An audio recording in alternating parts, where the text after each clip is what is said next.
While doing some research on third culture kids, I came across an article that I disagree with, and I feel I need to discuss it. It's from the Children's Mental Health Network website, and if you want to read it, the link is in the doobly-doo.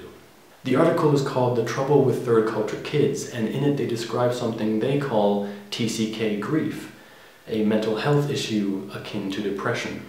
If you've watched my previous video, you might have noticed that while I am aware of the problems faced by TCKs, I do believe that being a third culture kid is a good thing, and here's why.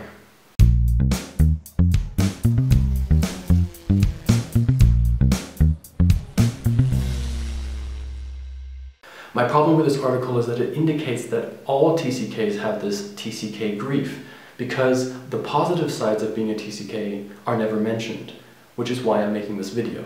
So besides a lesson in read more than one source on a topic, what am I trying to say? Being a TCK is hard, but it has its rewards. When I was in kindergarten, I drew a picture, and my teachers were amazed at how great it was.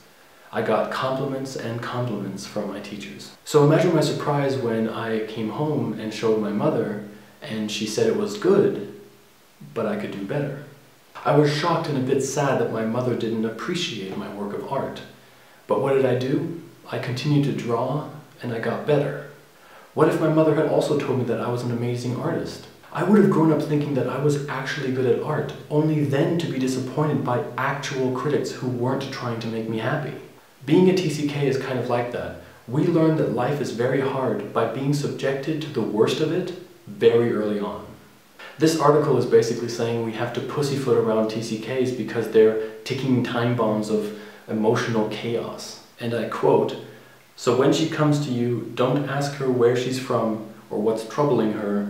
Ask her where she's lived, ask her what she's left behind, open doors and just listen. Give her the time and space and permission she needs to remember and to mourn." Now, I can't speak for everyone, but if someone asks me where I'm from, I explain it to them in its full extent. I don't have a breakdown because I have to explain to someone that while I'm half American and half Finnish, I identify as Finnish and German. And why? Because for one, I am extremely proud of it, and two, it's an amazing conversation starter. I can't tell you how often I've broken awkward silences with tales from my life. And there's a lot of them. So why is being a TCK good? Because we're forged in fire. Yes, we lose friends and loved ones every single time we move, but we learn to cope with that loss.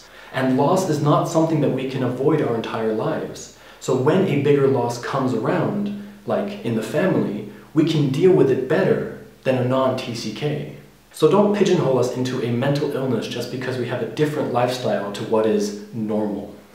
For me, living in the same city for your entire life is weird. Why don't we call that also a mental illness? Let's call it no risk, no fun syndrome.